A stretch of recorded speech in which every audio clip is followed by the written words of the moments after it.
أشهد أن لا إله إلا الله وحده لا شريك له وأشهد أن محمدا عبده ورسوله أما بعد فأعوذ بالله من الشيطان الرجيم بسم الله الرحمن الرحيم الحمد لله رب العالمين الرحمن الرحيم مالك يوم الدين إياك نعبد وإياك نستعين اهدنا الصراط المستقيم صراط الذين أنعمت عليهم غير المغضوب عليهم ولا الضالين. د جنگ موتا نور تفصیل دغه شان بیان شوی دی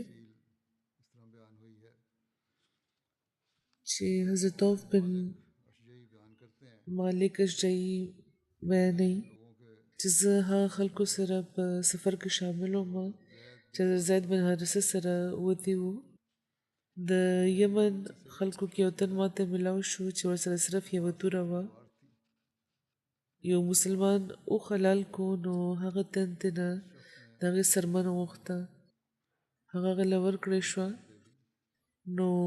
هغه یې ترېنه ډال جوړ کړو او بیا وایي موږ په سفر روان شو، رومي لښکر سره مخ شو نو د هغوی یو تن و چې په نسواري اس باندې سور و، ورباندې زرزرینه زین و او زرزرینه یې وسله وه او هغه کوم رومي چې تن و هغه مسلمانانو له د مبارزې دعوت ورکول شروع کړه. نو هغه یمني تن د هغه طرف د غر د شاته نه راغو، هغه د دشمن د اس خپې پرې کې جنګ یې ورسره وکړو، هغه رومي راوپرځولو او ویې وجلو، یو مسلمان لږ شو هغه یې ووجلو، د هغه اس او وسله یې واخیسته او چې کله خدای پاک مسلمانانو له فتح ورکړه نو حضرت خالد بن ولید د هغه تن طرف ته ګیني، هغه تن چې لږ شوی رومي یې وجلی و ورته پیغام لېږلی و چې کم سامان چې تا سره دی هغه دلته جمع کړه. حضرت عوف بیانوي چې زه حضرت خالد له ورغلم، ما ورته وویل چې تاسو خبر یئ چې خدای پاک د سامان باره کې څه فیصله کړې ده؟ خالد بن ولید نوی نوی مسلمان شوی و نو وایي د هغوی دا خیال و چې کیدای شي چې هغوی خبر نه وي چې خدای پاک څه فیصله ده، یعنې دا چې څوک چې ووژني دشمن نو مال د هغه وي، د غنیمت مال بیا د هغه وي. نو خالد بن ولید ورته وویل چې زه خبر یم خو ما دا وګڼل چې کم سامان چې هغه اخیستی دی نو هغه زیات دی د هغې مقابلې کې چې کوم هغه ته اخیستل پکار و. نو ما ورته وویل چې دا سامان ورته واپس کړئ دغه تن ته، ګینې زه به رسول کریم په خدمت کې دا خبره کوم. نو حضرت خالد د سامان واپس کولو نه انکار وکړو. نو حضرت عوف ورته وویل، بیا حضرت عوف د رسول کریم په خدمت کې حاضر شو او د هغه تن واقع ورته تېره کړه او د حضرت خالد رویه رسول کریم صلی الله علیه وسلم حضرت خالد نه تپوس وکړه چې تا څه وکړه؟ نو وایي ما هغوی ورته عرض وکړو چې ما دا مال ډېر وګڼلو هغه لپاره ځکه مې ترې څه واپس واخیستو. نو هغوی ورته وفرمیل چې څه چې دې ترې اخیستی وو هغه ورله واپس کړه. نو حضرت عوف وایي چې ما بیا حضرت خالد بن ولید ته وویل چې اوس ترې لږ واخله، مطلب مې دا و چې اوس به ترې څنګه اخلې چې رسول کریم فیصله وکړه. نو ما درته ویلي نه و چې دا واپس کړه. بهرحال چې کله حضرت خالد ته هغوی دا خبره کوله حضرت عوف، نو رسول کریم صلی الله علیه وسلم هم واورېده. نو هغوی ورته وفرمیل چې څه چلو شو نو ما ورته ټوله واقعه واوروله مخکې ورته ټوله خبره پوره نه وه کړې اوس ټوله ورته وکړه نو ما ورته ویلو چې دا واپس که خو ده نو واپس کړی نو په دې رسول کریم صلی الله علیه وسلم خفه شو او بیا وفرمیل چې خالد دا ټول سامان واپس نه کړي او بیا وفرمیل یعنې مخکې هغوی فرمیل چې واپس کړه بیا ورته وفرمیل چې ما واپس کوه او بیا رسول کریم وفرمیل تربیت لپاره چې تاسو زما مقرر کړي امیران په دغه حالت کې پرېښودل غواړئ چې تاسو لپاره د معاملې ښه برخه وي او ګندګي د په هغې باندې وي یعنې چې یو تن چې امیر شو نو بیا دا وینا چې ستا فیصله ستاسو خپله فیصله صحیح ده او چې کومه د هغې خبرې صفایي وي پاکیزګي وي هغه ستاسو برخې ته راشي او که څه بد اړخ یې شته نو هغه د امیرانو ته میلاو شو دا ډېره غلطه خبره ده وایي مخکې خو اوس چې تا ما ته خبرې وکړې نو ما دا وړومبی چې کوم حکم هغه واپس واخیستو او خالد چې څه کړي وو نو ټیکې کړي وو نو اوس دلته رسول کریم صلی الله علیه وسلم د امیر وقار قایمولو او هغوی فرمایي چې ته چې څنګه د امیر له پیغور ورکې لګې نو تا غلط کار کړی دی نو ځکه هغوی بیا وړومبی فیصله واپس واخیسته د حضرت جابر دا روایت دی چې په غزوه موته کې ځینې مسلمانان شهیدان شو او مسلمانانو ته د مشرکانو څخه برخه د مال غنیمت په تور ملاو شوه په دغه سامان کې یوه ګوته وه چې یو تن د رسول کریم په خدمت کې وړاندې کړه نو ما ورته وویل چې دا ګوتما رسول کریم صلی الله علیه وسلم له طرفه ماته راکړې شوې وه نو حضرت خزیمه بن ثابت بیانوي چې زه د موتا په جنګ کې شریک وم او رومیانو کې یو تن و چې ما له د مبارزه دعوت راکړو نو ما هغه ووژلو او هغه یو خود په سر کړی و چې پکې یاقوت لګېدلی وو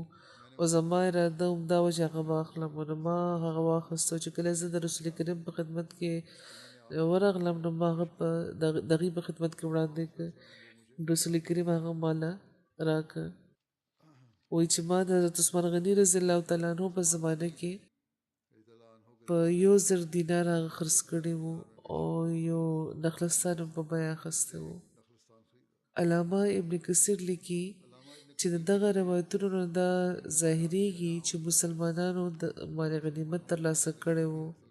یعنې شکست هغوی شکست نه و خوړلی د غنیمت مال یې ترلاسه کړو نو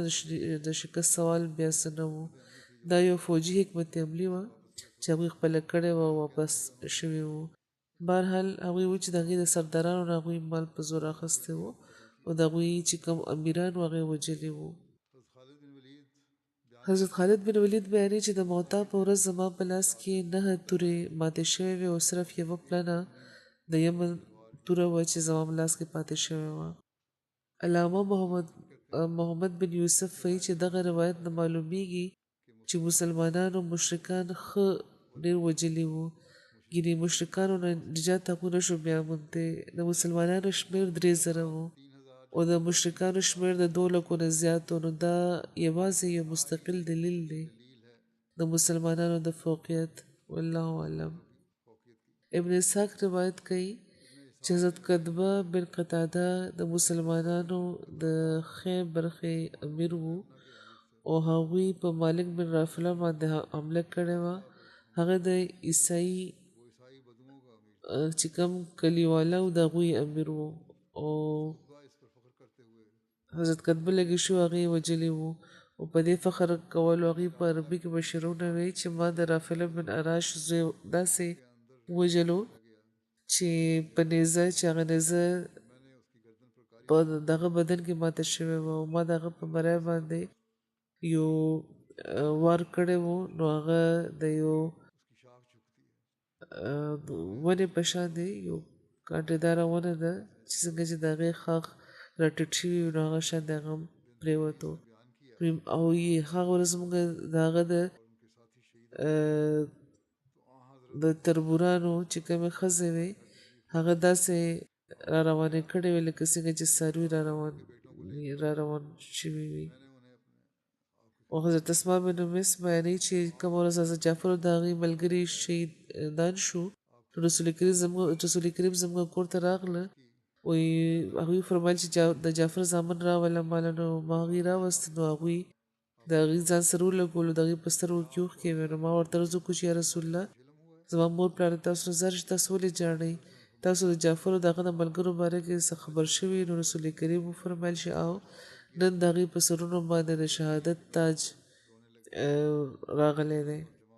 نو وایي چې زه دلته نه پاڅم زه په ژړا شوم او ښځه راچاپېره شوه مانه نو نبي کریم صلی الله علیه وسلم د خپل کور خلکو له لاړه هغوی ته وفرمیل چې د آل جعفر نه غافلان نه شئ هغې لپاره څه د خوراک بندوبست وکړئ نن د خاوند د وفات په وجه هغوی دا نشي کولی دې خلکو ته هغوی تلقین کړی و چې نن د هغې کور ته به روټۍ لېږئ. حضرت انس روایت کوي چې رسول کریم په منبر تشریف راوړو او د حضرت زید او د حضرت جعفر او د ابن رواحه د شهادت خبر ورکو چې هغه ورځ هغوی شهیدان شوي وو حالانکې په ظاهري طور د هغوی د شهادت خبر لا نه و راغلی. رسول کریم صلی الله علیه وسلم وفرمیل چې اوس یعنې کله چې هغوی دا خبره بیانوله چې اوس زید د اسلام بیرغ راواخیستو هغې شهید شو بیا حضرت جعفر د اسلام جنډه راواخیسته هغې هم شهید شو بیا د اسلام جنډه حضرت عبدالله راواخیسته هغې هم شهید شو او د هغې د سترګو نه اوښکې بهی دی او فرمایي چې بیا د اسلام جنډه د خدای پاک په تورو کې یوه توره وه چې هغې راواخیسته او خدای پاک مسلمانانو له فتح ورکړه. په یو روایت کې دی چې حضرت یعلا بن امیه د اهل موته خبر سره د رسول کریم صلی الله علیه وسلم په خدمت کې حاضر شو نو رسول کریم صلی الله علیه وسلم ورته وفرمیل چې که خوښه دې ده نو ته راته ووایه او که خوښه دې وي نو زه به تا ته د هغې باره کې ووایم. رسول کریم ورته فرمیل چې خدای پاک هم زه خبر کړی یم نو ته مخکې ویل غواړې که زه درته ووایم نو هغوی ورته عرض وکړي چې یا رسول الله صلی الله علیه وسلم تاسو ووایئ. نو رسول کریم صلی الله علیه وسلم ټوله واقعه هغې ته وویله نو هغوی ورته عرض وکړو چې قسم مې دی د هغه ذات وي چې تاسو یې سره د حق را لېږلي یئ چې تاسو په دغه واقعاتو کې یو لفظ هم پرې نه ښودو. نو رسول کریم فرمایل چې خدای پاک ما لپاره ځمکه اوچته کړه ان تر دې چې ما د هغوی هغه جنګ ولیدو او ما په خوب کې هغوی ولیده چې هغوی د سرو زرو په بسترو کې دي او ما حضرت عبدالله بن رواحه ولیده چې د هغې په بستره کې لږه کجي ده نو ما ترې تپوس وکړو چې د دې وجه څه ده نو ما ته وویلی شو چې دا باقي دواړه سیده تللي وو خو عبدالله څه تردد کړی او بیا تللی وو مخکې د دې د حضور فرمایي د تردد ذکر تېره خطبه کې شوی و هغوی په خپله وی چې مخکې ما ته دا خیال راغلی چې زه جنګ ونه کړم او یو روایت کې دا دی چې رسول کریم دا فرمایلی و چې جعفر زید ابن رواحه زما مخې ته وړاندې کړي شو هغوی د ملغلرو په خیمو کې وو او ما حضرت زید او حضرت ابن رواحه ولیده چې د هغوی په مرو کې خم وو خو حضرت جعفر سي د وایي کې خم نه و نو ما ته ویلی شو چې کله په دوی مرګ راغلی و نو دوی دواړو ته نه اعتراض کړی و یعنې ته نه روګرداني کړې وه خو حضرت جعفر داسې نه و کړی نو خدای پاک هغې له د هغې د بازوانو په بدل کې 2 وزرې ورکړي دي د هغې په ذریعه هغوی په جنت کې چې چېرته تل غواړي ځي. یو روایت کې دي چې حضرت عبدالله بن عمر به د حضرت جعفر زوی عبدالله ته به سلام کولو نو ورته به وی چې السلام علیکم یا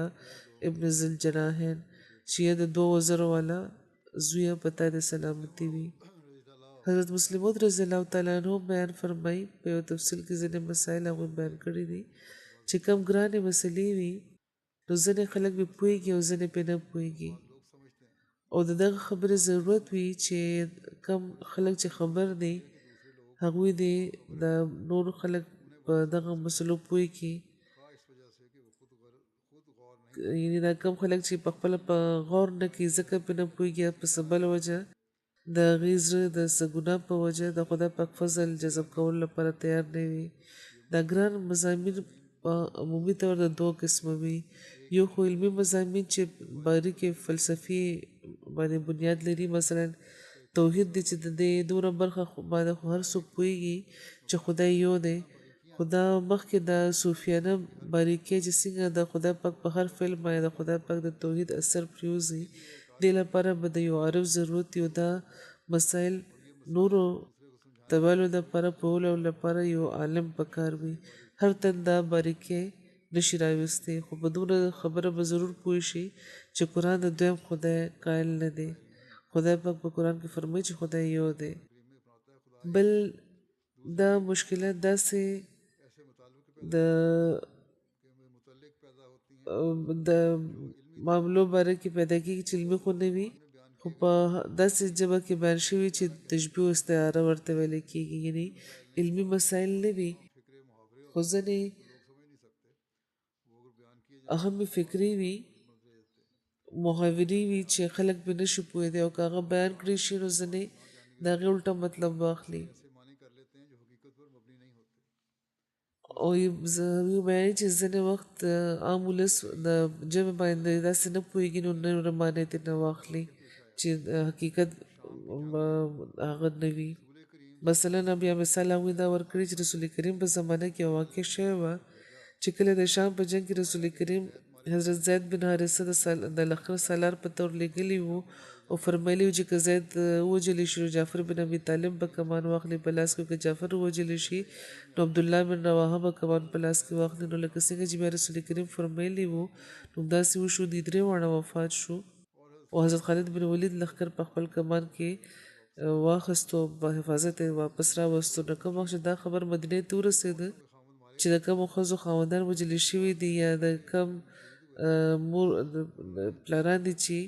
ماشومان مور پلار دي چې ماشومان په دغه جنګ کې شهیدان شوي دي نو چا تر کومه حده چې بیا شریعت اجازت ورکوي نو هغوی جړا شروع کړه رسول کریم د اظهار د افسوس اظهار لپاره او دې لپاره نه چې ښځه دې راغونډ شي او جړل دې شروع کړي دا فرمایلي چې جعفر لپاره جړا کوونکي څوک نشته په جعفر باندې نو د هغوی خپلوانو ځکه هغوی افسوس اظهار کړو نو حضرت مسلم موعود وایي چې زما په نظر کې دغه خبرې نه د هغې مطلب دا بیخي نه و چې څوک د جعفر لپاره وجاړي بلکې مطلب دا و چې زموږ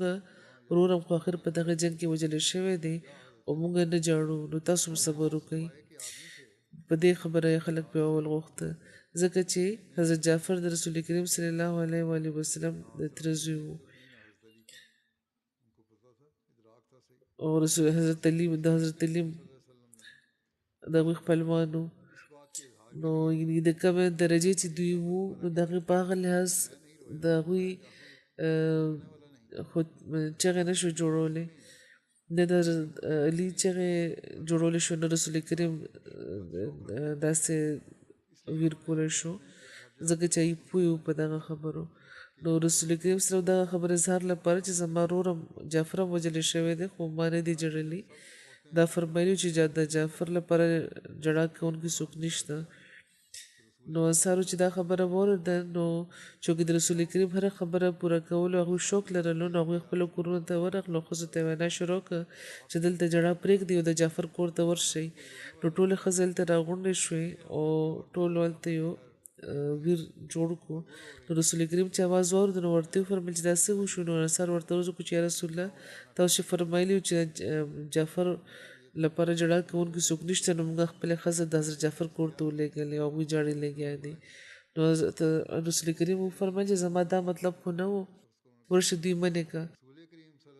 نو مطلب زما مطلب خو دا و چې خلک دی چې موږ صبر موږ نه دي جړلي تاسو هم صبر وکړئ نو یو تن ورغلو ښځې منې کړې نو هغې وایي چې ته څوک یې چې موږ منې کړې نو رسول کریم وایي چې نه نه نو هغه تن هغې ته وایي چې رسول کریم خو د افسوس په طور ویلي و چې یعنې هغوی ښځو چې رسول کریم د افسوس په طور ویلي و چې جعفر لپاره جړا کوونکي څوک نشته ته موږ منې کړې نو هغه چې دا جواب واورېد نو رسول کریم په خدمت کې حاضر شو او چونکې ځینې خلکو ته د نورو وړه وړه خبره د رسولو شوق وي نو حضرت مسلمود فرمایي چې هغوی وي چې د هغوی رسول کریم ته ووایي چې د ښځو دا ویلي دي نو رسول کریم په خدمت کې حاضر شو ورته ووایي چې زما خبره نه مني رسول کریم وایي چې د هغې په سرونو باندې خاوره واچوه اوس دا محاوره د مطلب یې دی چې پرېږده اوس هم ورته مه ووایه په خپله چې وجاړې راوجاړې نو خاموشه به شي نو هغه تر څوک چې هغه خپل صدر کې خاوره ډکه کړه او په ظاهري تور خبره پوره کول شروع کړه د ښځو په سر خاوره اچول شروع کړي نو هغه ورته وایي چې لیونیه ته څه کوې نو هغه چې رسول کریم فرمایل دی چې خاوره واچوه نو زه به ضرور اچوم اوس دا یو تمثیلي ژبه د هغه عملاً پوره کول شروع کړه نو حضرت عایشه چې خبر شو نو هغې ورته غوسه وکړه ورته وفرمایل چې ته په خبره پوه نه شې رسول کریم مطلب دا و چې د دې ذکر پرېږده په خپله به چوپ شي او دا نه چې ته په خاوره اچول شروع کړې نو د رسول کریم خبره هم د یو استعاره وه خو هغه په اصل کې هغه ته هغه کار شروع کړو نو ځینې وخت خلک په استعارو باندې پوهېدو کوشش نه کوي اوس دلته وګورئ چې یو سړی و چا په دې باندې پوه نه شو ځکه چې پکې عقل نه و خو حضرت عایشه پوه شو په دې خبره او ځینې وخت لفظي معنی داسې واخیستې شي چې د حقیقت بیخي خلاف وي او دغه شان خبره یو ځای نه چېرته نه چېرته ورسي او دغه واقعې نه د رسول کریم سره د صحابهو د عشق اظهار هم کېږي او رسول کریم چې حضرت مسلمو چې دا واقع بیانه کړې ده نو یو بل ځای کې هغې دا هم بیان کړي چې کله صحابه خپلې ښځې د جړا لپاره د جعفر کره ولېږلې نو په دغه واقعې نه د صحابه په زړه کې چې د رسول کریم کومه مینه وه د هغې اظهار کېږي هغوی د دغه مینې په وجه هغې ته دغه سوچ موقع ملاوه نه شوه چې رسول کریم په دغه الفاظو کې اصل کې غواړي منشا سره د هغوی بلکې هغوی فوراً خپلو ښځو ته و چې خپل غم پرېږدي او د رسول کریم په غم کې شامل شي نو دې نه به تاسو پوهېدی شئ چې د هغې په زړونو کې رسول کریم څومره عشق و همدغه فکره چې دغه فکره اورېدو باندې چې د جعفر د کور نه جړا آواز نه راځي هغوی دا خیال کوي چې هغوی په خپلوانو پر شهادت باندې که هغوی جاړي نو غلطي کوي اصل غم خو هغه دی چې کم د رسول کریم غم دی حضرت مسلمود فرمایي چې په ظاهره دا یو وړه واقعه ده خو د جذباتو اظهار لپاره دې نه بهتره واقعه ډېر کم ملاوي دي چې دا خلک دي چې د دې خدمات د رسول کریم مخې ته و دغې قربانۍ هره لمحه هره لحظه د رسول کریم مخې ته به وي او رسول کریم سره دې داسې مینې لرله چې نظرې په یو دنیاوي رشتې کې هم نه ملاویږي نو که دنیا په لحاظ وکتې شي که د احساساتو په لحاظ ورته وکتې شي نو محمد صلی الله علیه وسلم ته د دغه خلکو د خیالاتو پاسداري زیاته پکار وه او زموږ په نسبت رسول کریم محبت کمه پکارینی مونږ چې د دغه زمانې نه پس د زمانې پیداوار یو مونږ لپاره ډېره کمه پکار وه هغوی خو د مینې اظهار هر وخت کولو د رسول کریم مخې ته خو هغوی فرمایي چې د محمد صلی الله علیه وسلم غیرت غیر محدوده مینه تر څو چې د انساني محبت غیر محدوده کیدی شي دا خوښ نه کو چې هغوی ستاسو چې کوم همتونه دي هغه پس کېدو ته پرېږدي دغه زمانې چې کم خلک دي موږ چې کم خلک یو زموږ همتونه پس کېدو ته پرېنښوده بلکې رسول کریم مینې دا هم خوښ نه که چې کوم د منځني امت چې کوم همت دی د هغه هم پس کېدو ته پرېږدي نو یو مجلس کې هغوی د وروستو چې کوم را روان خلک و د هغوی ذکر په دغه الفاظو کې فرمایي چې زما وروڼه زما نه پس چې کوم را روان خلک دي هغوی به داسې وي صحابه چې دا واورېدل نو رشک پکې پیدا شو هغوی عرض وکړو چې هغوی وروڼه دي موږ نه شو موږ خو تاسو سره اوسېږو موږ تاسو وروڼه ونه ویلې او چې کوم بعد کې راځي هغې ته تاسو خپل رور وایي وروڼه وایي رسول کریم وفرمایل چې تاسو صحابه یې او هغوی زما وروڼه دي تاسو زما صحابیان یې او هغوی زما وروڼه دي تاسو ته دا نعمت چې کوم ترلاسه داسې کم نعمت دی چې تاسو ما وینئ او تاسو ما سره اوسېږئ او د دین خدمت کوئ دا یو ډېر لوی نعمت دی چې تاسو ته میلاو شوی دی او هغه خلک چې ما به نه ګوري وروستو به راځي هغوی به ما نه پس ته راځي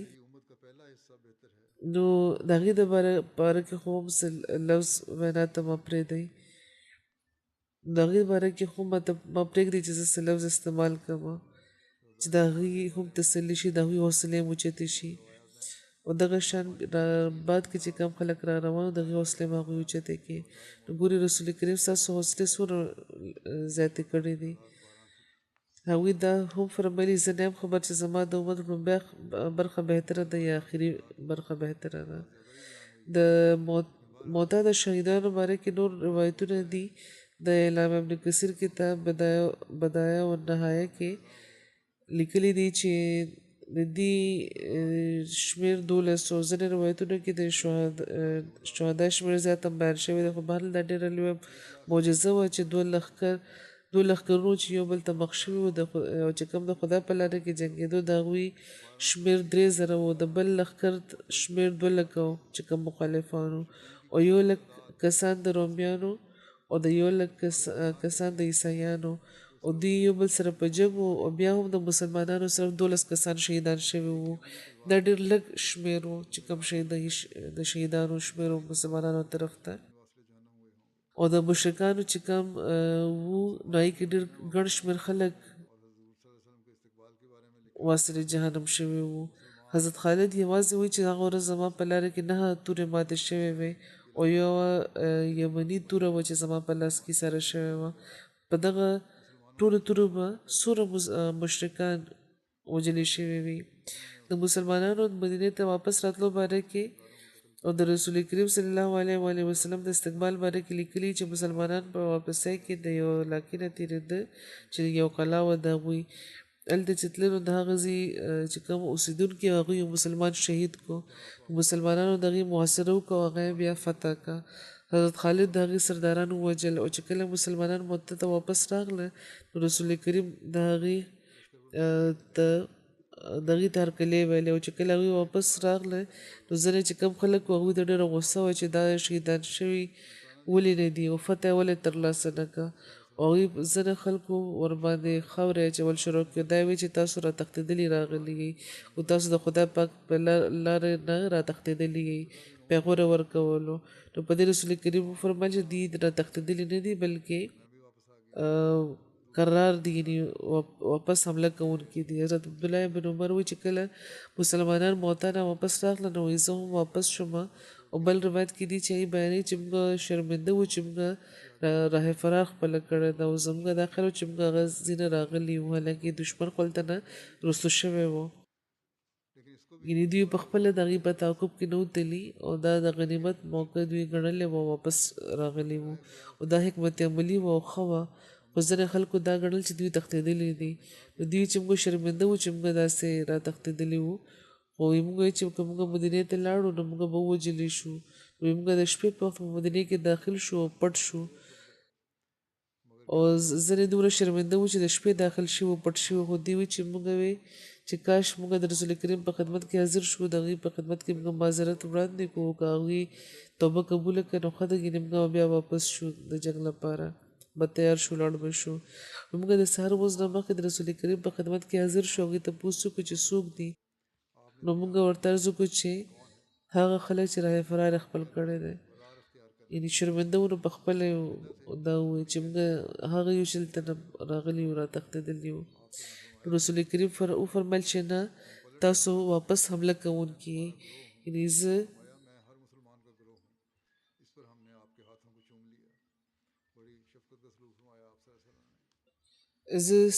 ستاسو ډله یم او زه د هر مسلمان ډله یم بیا په دې موږ د هغوی لاسونه ښکل کړه او ډېر د شفقت سلوک هغوی موږ سره وفرمایلو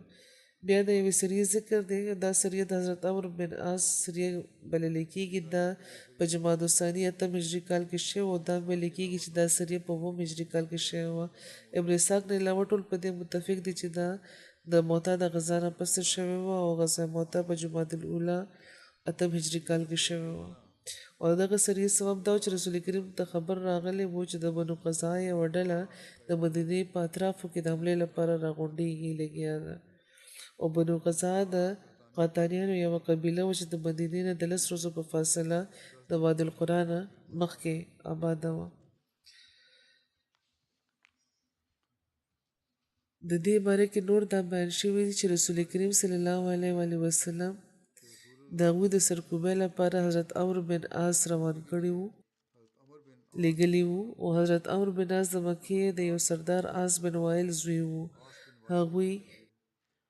په 9 هجري کال یا د یو بل روایت مطابق 8 هجري کال کې اسلام قبول کړی وو حضرت عمرو وایي چې رسول کریم ما ته پیغام راولېږلو چې زه خپله وسله خپلې کپړې او وسله راوالم او دی راته ویلو چې یا امره زه دا غواړم چې تا په یو لښکر باندې امیر په تا ورولېږم او خدای پاک به تاله د غنیمت مال هم درکړي او ستا حفاظت به هم کوي حضرت عمرو ورته عرض وکړو چې ما د مال په غرض خو اسلام نه دی قبول کړی نو رسول کریم وفرمیل چې د نیک تل لپاره د حلال مال کېدل څومره ښه خبرې تا دې لپاره خو نو قبول کړی اسلام خدای پاک قدر لدر کې نو ډېره ښه خبره ده نو رسول کریم د حضرت عمرو د قیادت د لاندې د مهاجرو او د انصارو 300 کسانو لښکر تیار کړو چې پکې 3 پاسور هم سواره وو هغوی د حضرت عمرو لپاره یو د سپین رنګ جنډه تړلې وه او ورسره د یو تور رنګ جنډه ورکړې وه رسول کریم حضرت عمرو ته نصیحت فرمایلی و چې په لاره کې به د بنو بلی ازري بلقین یو تن که هغې نه له خوا نه تېرېږي نو دوی د ځان سره د شاملولو کوشش دی وکړي حضرت عمرو په جنګ کې خاص مهارت لرلو او د جنگ د فنونو نه هغوی ښه خبرو رسول کریم هغوی د جنگي مهارت په وجه امیر مقرر کړي حضرت عمرو په دغه سریې له د لېږلو یو وجه دا وه چې د هغوی تعلق چونکې د هغې د نیا تعلق چونکې بلی قبیلې سره و نو ځکه د بلی قبیلې سره ښه تعلقات جوړولو لپاره هغوی یو ښه وسیله جوړېدی شو اسلامي لښکر روان شو دی به د شپې سفر کولو او د ورځې به پټ وو او اندر دې چې دی د جزام قبیلې علاقې سلاسل نومې یوې چینې ته جوخت ورسېده د دغه چینې په مناسبت دغه سریې ته سریه ذات السلاسل ویل کېږي د مدینې نه د نور کومک د ناوښتو ذکر هم دی چینې ته چې جوخت ورسېده مسلمانانو خبر شو چې د دښمن لښکر خو ډېر لوی دی نو حضرت عمرو د نور امداد لپاره حضرت رافع بن مقیس رسول کریم ته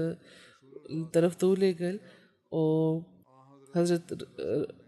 رسول کریم د حضرت ابو عبیده بن جراح لپاره جنډه تیاره کړه او د 200 مهاجرو او د انصارو لښکر یې د هغوی سره روان کړو حضرت ابوبکر او حضرت عمر هم په دې کې شامل وو رسول کریم صلی الله علیه و وسلم حضرت ابو عبیده ته نصیحت فرمایلی چې کله هغوی روانول چې چلته ورسي نو د حضرت عمرو سره به شامل شي او یو لښکر به جوړ کی او اختلاف به نه کوي یو بل سره مطلب دا و چې دونو په اتفاق وي او یو بل سره به اختلاف نه کوي حضرت عمرو به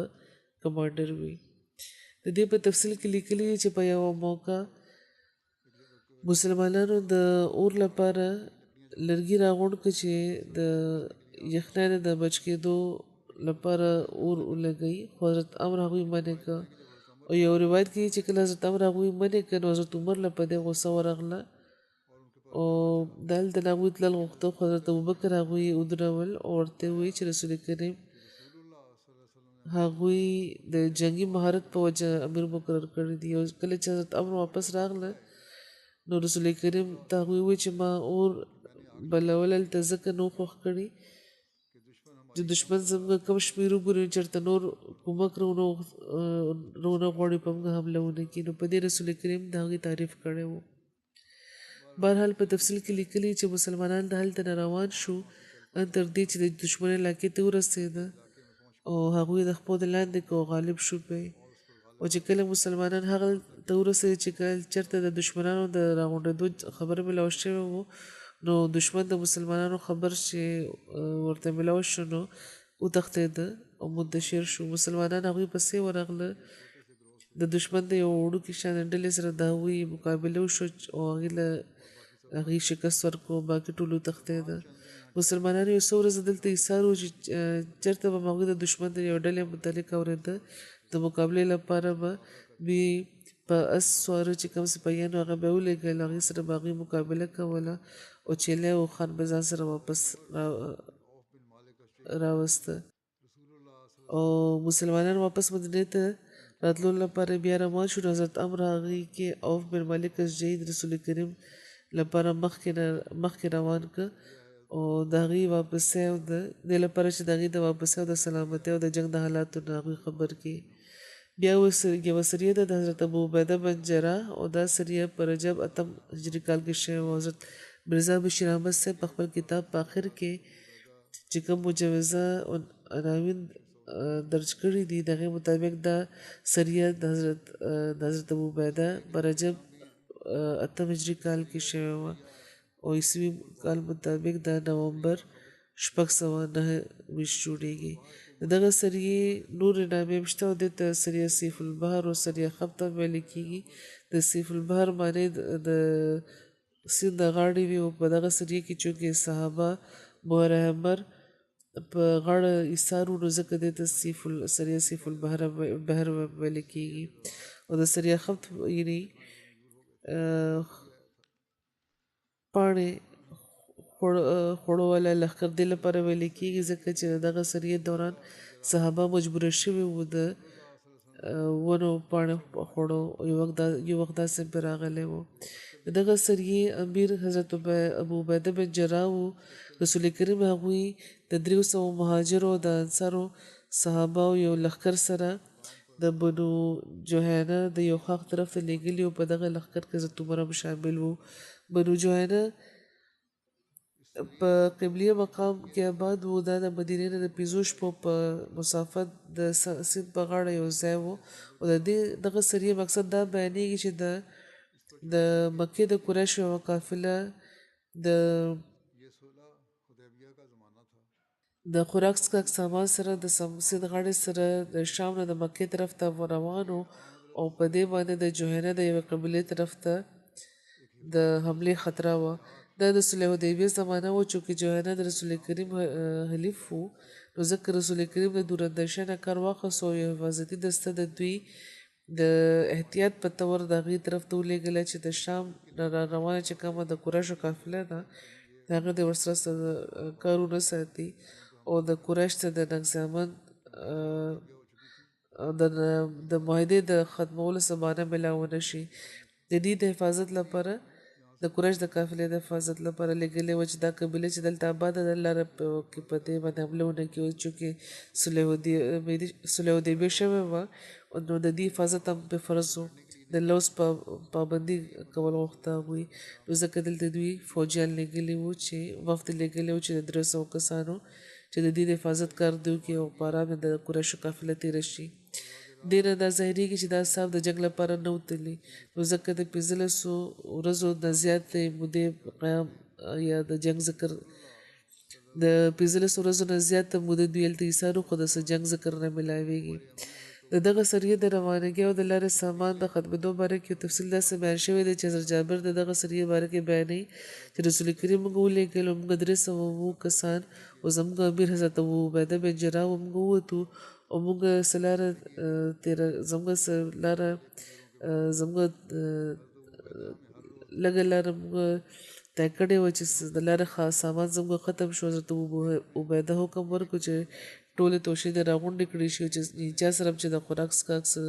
ذخیره شته دی راغونډې کړي. نو وایي چې هر څه چې راغونډ کړو نو د کجورو 2 تیلې جوړې شوې. حضرت ابو عبیده به هره ورځ موږ له سره څه خوراک لپاره راکول هغې نه هغه بیا ختم شو او بیا به موږ د روزانه او بیا موږ ته یوه کجوره به میلاوېده.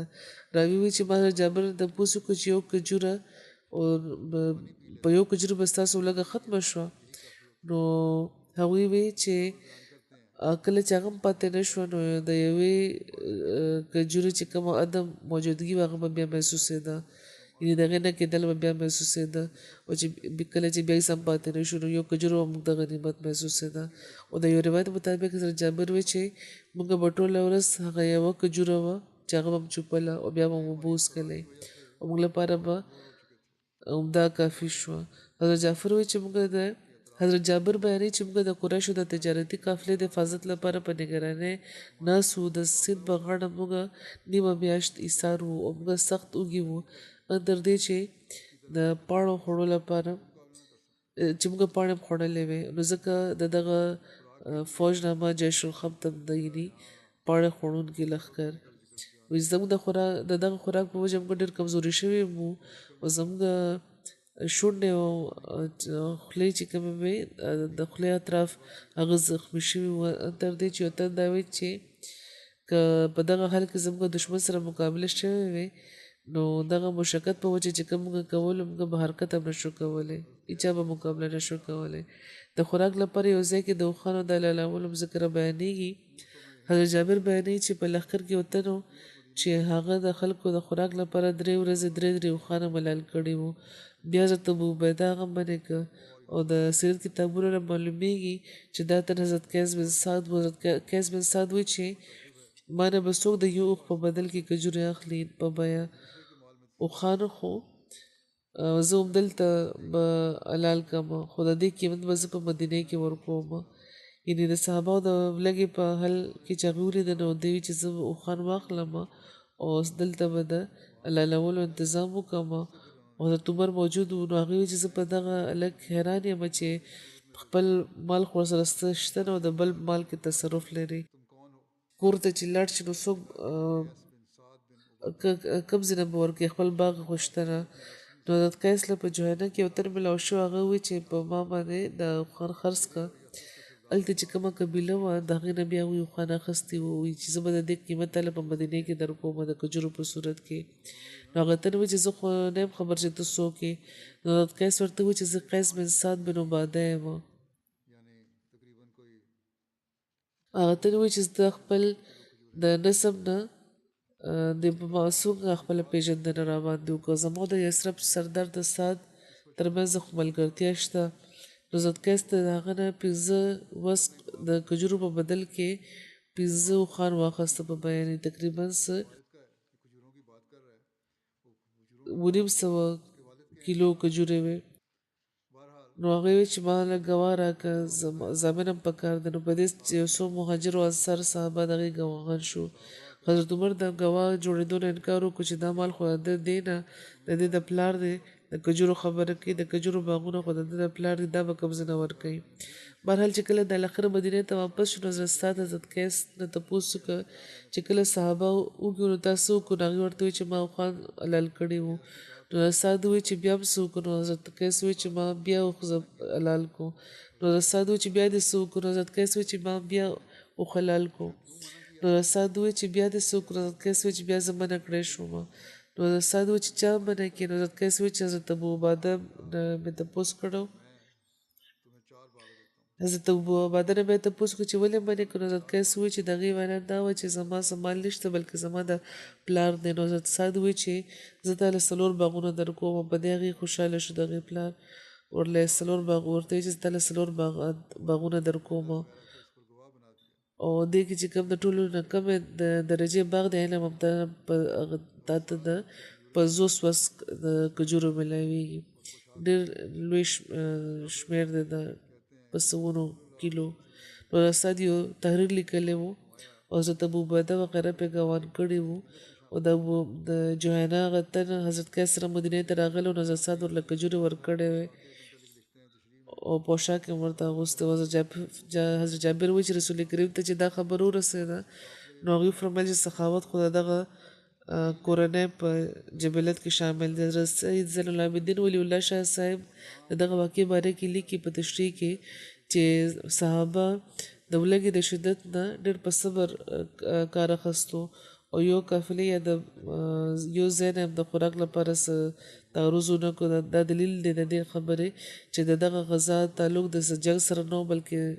د هغې چې کم پاک نفسونه هغې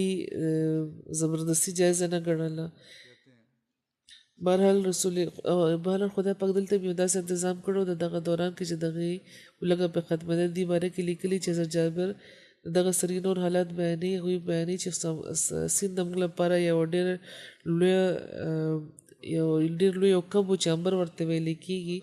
هغه بهر راغلی و دا یو ډېر لوی کب وي ویلم ورته ویل کېدی شي علامه ظاهري وایي چې امبر د سیند یو ډېر لوی کب دی او د هغې اوږدوالی تر 500 ګزو پورې رسي حضرت جابر وایي چې د دې غوښه تر نیمه میاشت پورې د یو بل روایت مطابق 1800 ورځو پورې او تر یو میاشتې پورې هغوی خوړه او یسو پورې چې هلته دوی سارو تر واپس راتلو پورې دوی خوړه او د هغې چې کومه واز د هغې په بدن باندې منګله تر دې چې زموږ بدنونه بیا هماغه شان تازه شو چې د ولږې د لاسه چې کوم مخکې کمزوري شوي وو او کمزوري زموږ ختمه شوه حضرت جابر وایي چې د دې د دغه کب سترګې ډېرې د غټ غټ منګو په شان دی وي او دې نه موږ ډېر واز در وباسل او د هغې د بدن نه موږ ډېر غټې غټې ټوکړې پرې کولې او څه د دې غوښه موږ په بازار کې هم خرڅه کړې وه او د دې سترګې کې د ناستې باره کې هم روایتونه دي حضرت جابر وایي چې موږ شپږ کسان به د دې په سترګې کې ناستو او یو روایت کې د 10 کسانو د ناستې ذکر ملاویږي حضرت ابو عبیده د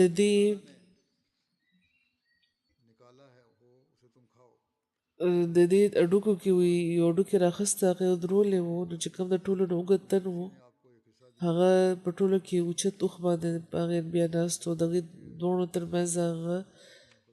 د هغې هغه اډوکې لمبایي ته هغې نه ورسېدلي د مدینې واپسۍ باره کې لیکلي چې حضرت جابر وایي چې کله موږ مدینې ته راغلو رسول کریم ته موږ دغه کب ذکر وکړو نو هغوی وایي چې که در سره څه غوښه وي نو په ما وخوره نو په دې کې لږه برخه بیا هغوی لم ورکړې شوه حضور فرمایي چې دلته دې ذکر ختم شو کوشش خو زما دا و چې زر ختم شي خو منځ کې نور مضامین به شروع شو نو د شهیدانو د جنازو ذکر به کېدو نو ځکه دا پاتې شو اخره څه برخه پاتې د اخر کې به د فتح مکه ذکر هم راځي بهرحال دا ذکر روان ده خو نن زه بیا ویل غواړم تېره مجمه هم دا ویلي چې د پاکستان د هندوستان ترمنځ چې کوم د جنګ صورتحال دی دې باره کې دعا کوئ چې ډېر زر د صلح او د امن فضا قایمه شي ځکه چې جنګونو کې جنګ سبا کومه وسلې استعمالېږي هغې کې ښاري عام خلک پکې وژلي کېږي عام ولس پکې وژلي کېږي او کوم د جنګ صورت اوس نوې جوړېږي نو دعا پکار ده چې دواړه چې کوم ډلې دي هغه په صلح باندې راضي شي او لوی نقصان نه دی بچ شي او په دغه حواله دا خبره بیا ساتله پکار ده چې نن سبا په سوشل میډیا او په انټرنیټ چې کومې نورې ذریعې دي الکترونیک میډیا او چې کوم میسیجونه دي نو هر یو تن په ازاده تبصرې کوي او په خپله خوښه چې څه ویل غواړي ووایي او دې نه فایده کمه ده او نقصان زیات دی خپل طرف ډېر اظهار روان چې موږ څه غواړو نو احمدیانو ته دې نه پرهیز پکار ده ځکه چې دا کوم اظهار روان دی د دې فایده کمه ده او نقصان یې زیات دی که د پیغام ورکولو ډېر زیات خواهش څوک لري نو د امن او د سلامتۍ پیغام دې ورکړي حضرت مسیح موعود علیه السلام هم د خپل د ژوند په آخر کې چې کوم پیغام صلح کې کتاب لیکلی و نو هغې کې هغوی هم دا پیغام ورکړی و یعنې د امن او د صلح پیغام و نو ځکه هر احمدي د یاد ساتل پکار دی او دې لپاره کوشش په هغې ته پکار دی خدای پاک دی معصومه خلک د ژوند د نقصان نه د بچ کی ځینې لوی طاقتونه داسې ښکاري چې دا جنګ زیاتوي او دا غواړي چې دا دواړه طاقتونه دې په جنګ وي او کمزوري دي شي او د دغه نورو طاقتونو وسله دې پرې خرڅېږي خدای پاک دې د دې شر نه دې بچ کړي همدغه شان د فلسطین د خلکو لپاره هم دعا کوئ خدای پاک د هغې لپاره آسانۍ پیدا کړي او دوی دې په امن په خپل ملک کې دې بیا اوسېدی شي خو په ظاهره دا ښکاري چې د امن څه امکان نشته او کوشش همدغه دی چې دې ځینې وباسلی شي او په دې کې ټول طاقتونه شاملېږي لګیا دي خدای پاک د مسلمانانو ملکونو له دې عقل ورکړي چې هغوی د یو ځای شي که هغوی یو ځای شي نو ډېرې مسلې پې حل کېدی شي که عالمي جنګ وشو نو د زنو دا خیال غلط دی چې هغوی به بچ شي دا به ټولو ته رسي دا جنګ نو دغه غلط فهمۍ نه هر یو ته بچ کېدل پکار دی خدا پاک د ټول محفوظ ساتي بهرحال د دې حل صرف او صرف لکه څنګه چې زه همیشه وایم چې عمده دی چې د خدا پاک طرف ته د خلک ټیټ شي هغه یوه لاره ده چې دی بچ کولی شي دې نه علاوه بله یو لاره هم نشته خدا پاک د دې توفیق ټولو له ورکړي